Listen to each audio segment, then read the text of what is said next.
नमस्कार दोस्तों, स्वागत है आपका मेरे चैनल पे जिसका नाम है जमुना क्लासेस। हम लोग कर रहे हैं क्लास 10th का मैथमेटिक्स ट्रायंगल चैप्टर है, जिसमें हम क्राइटेरिया ऑफ सिमिलरिटी पे बेस्ड जो आपका 6.3 है उसके क्वेश्चंस कर रहे हैं। हमने अभी तक नंबर 1 से लेके 9 तक कर दिया है, तो आज हम क्वेश्चन नंबर 10 करेंगे। इसमें क्या है, दो ट्रायंगल है A B C and F E G, दोनों सिमेट्रिकल ट्रायंगल दिया हुआ है। उसमें दो ट्रायंगल है A B C and F E G, दोनों सिमेट्रिकल है। ठीक है, और हमें प्रूव क्या करना है। और दूसरा चीज ये है कि सी से ये बाइसेक्टर है, ये लाइन सी डी, और जी से बाइसेक्टर है जी एच, मीन्स इसका एंगल को बाइसेक्ट कर रहा है। ये angle is equal to this angle, इसी तरह से this angle is equal to this. तो हमें प्रूव क्या करना है, C D by G H is equal to A C by F G. तो इसका मतलब है कि हमें क्या प्रूव करना है कि ये जो है अगर सिमेट्रिकल है A D C and F H G, तो ये प्रूव हो जाएगा। क्योंकि अगर दो ट्रायंगल ये सिमेट्रिकल हो जाएंगे तो इसके आर्म्स भी सेम प्रोपोर्शन में होंगे, करस्पॉन्डिंग आर्म्स सेम रेशियो में होंगे, है ना। तो चलिए शुरू करते हैं। पहले हम पहला लेते हैं। हमें दिया है कि ये दोनों सिमेट्रिकल, दोनों ट्रायंगल सिमेट्रिकल, तो हम करस्पॉन्डिंग एंगल लेंगे। क्या होगा, angle A is equal to angle B, angle A is equal to angle F. ठीक है, एक एंगल हो गया। फिर दूसरा है बी और E, means angle B is equal to angle E. पूरा एंगल, तीनों लाइन नहीं लिख रहे हैं क्योंकि ये एक ही एंगल है, तो हम ज्यादा पूरा डिटेल में लिख देंगे। अदरवाइज आप लिख सकते हैं angle C A B is equal to angle G F E, लिख सकते हैं इस तरह। तो हम शॉर्टकट में लिख रहे हैं। देन ये हो गया angle B is equal to this angle E. ठीक है, और तीसरा एंगल, क्योंकि अगर एज पर क्राइटेरिया ए अगर सिमेट्रिक है तो उसके तीनों आर्म्स, तीनों जो एंगल्स हैं वो इक्वल होंगे, करस्पॉन्डिंग एंगल्स इक्वल होंगे। तो C, angle C will be equal to G, means ये जो एंगल है, ये एंगल है, ये इसके बराबर। अब यहाँ पे चूंकि एंगल सी में दो है तो हम पूरा लिखेंगे angle A C B is angle A C B is equal to angle F G E. ठीक है, ये इसके क्योंकि सिमेट्रिकल है तो हमें ये चीज मिल जाती है ना। ये तो इसके सिमेट्री से हो गया। अब हमें क्या प्रूव करना है कि, अब देखिए ये एंगल इसके बराबर होगा और ये एंगल ये इसके बराबर होगा, बट ये दोनों एंगल भी बराबर है, बाइसेक्टर है। तो मीन्स ये जो चारों एंगल है वो चारों एंगल बराबर है ना।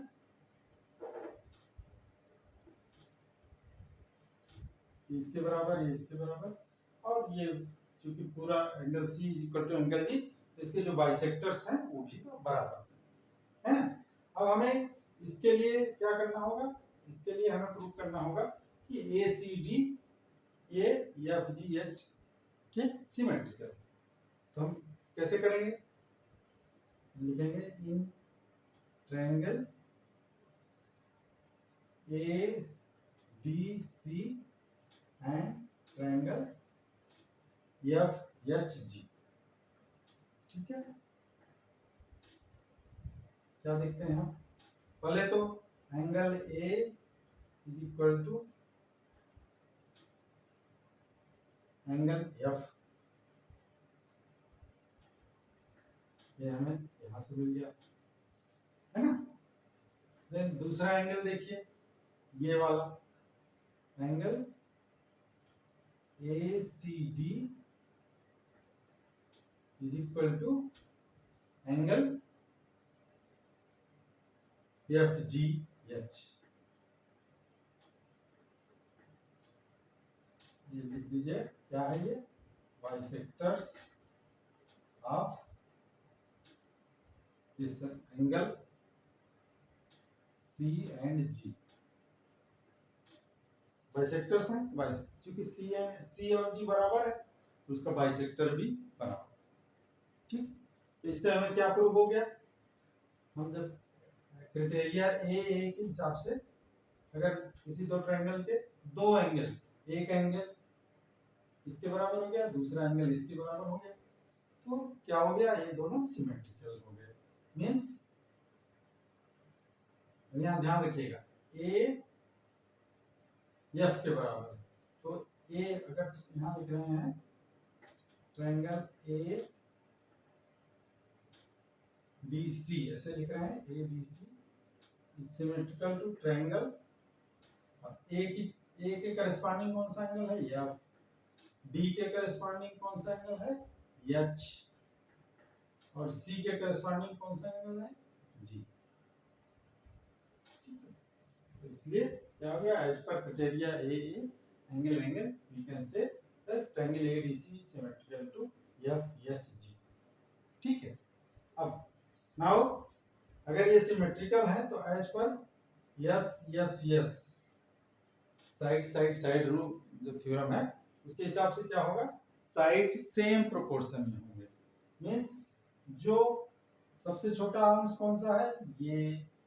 इसका सबसे छोटा ये, मींस ये, और इसका जो प्रोपोर्शन होगा वही जो है वो, ये जो सबसे बड़ा इसका है, इसका सबसे बड़ा आर्म ये है, तो जो सबसे बड़ा साइड का रेशियो है वो सेम होगा, और बीच वाला जो है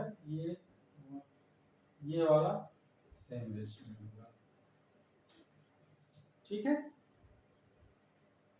तो हम लिख सकते हैं A D upon F H, S S S के हिसाब से A D upon F H is equal to C D upon G H is equal to A C upon F जी।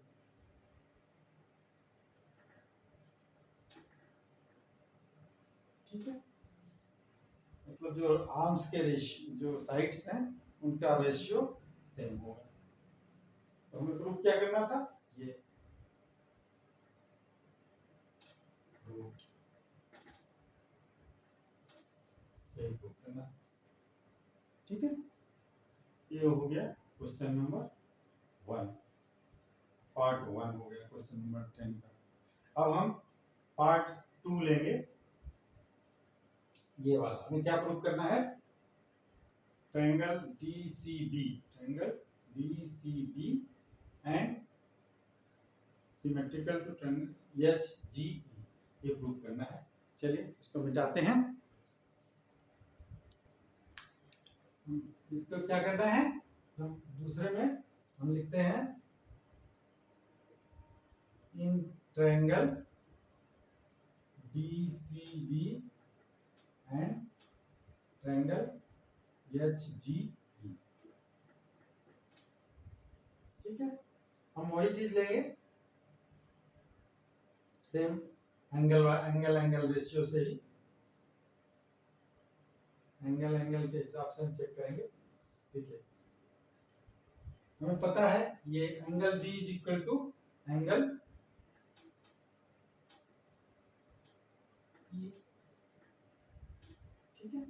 हमें दिया ही है, सिमेट्रिकल के हिसाब से हमने अभी देखा चूंकि सिमेट्रिकल है, angle B is equal to angle E. Then next angle ये इसके बराबर है, बाइसेक्टर एंगल है। एंगल पूरा लिखेंगे यहाँ पे, D C B is equal to angle H G E.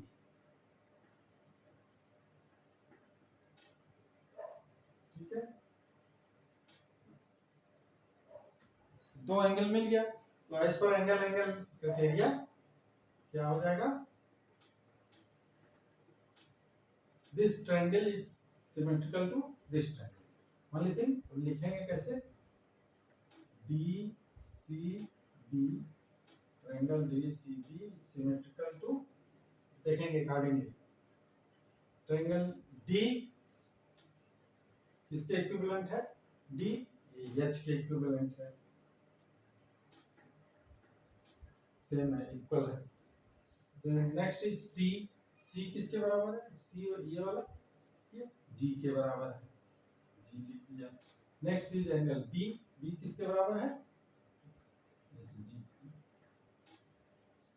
ठीक, this it is proved.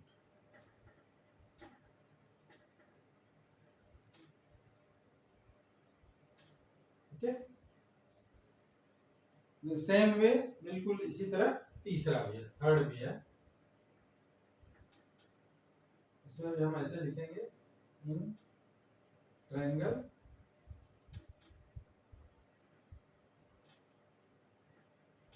BCA and triangle HGF,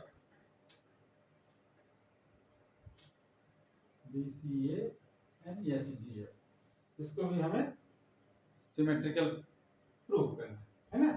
तो देखते हैं, एंगल हम लेते हैं एक एक करके।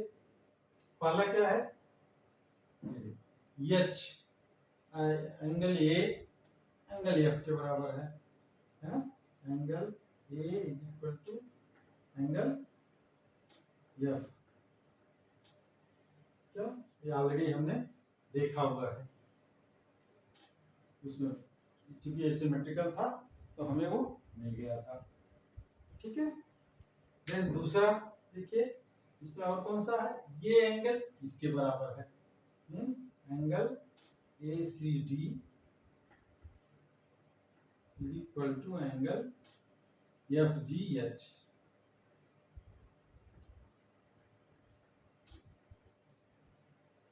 FGH क्यों, ये बाइसेक्टर एंगल्स हैं,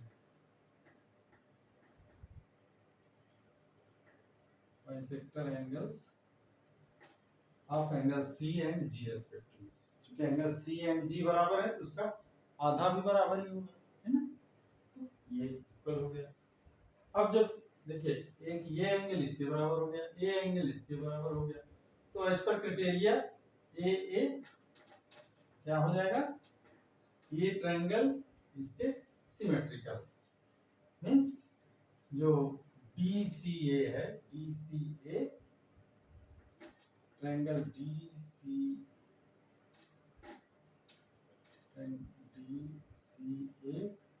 इज सिमेट्रिकल टू, अब यहाँ लिखते समय देखना पड़ेगा ध्यान से, D किसके सिमेट्रिकल है, H के, तो D के जगह यहाँ क्या लिख दिया, H।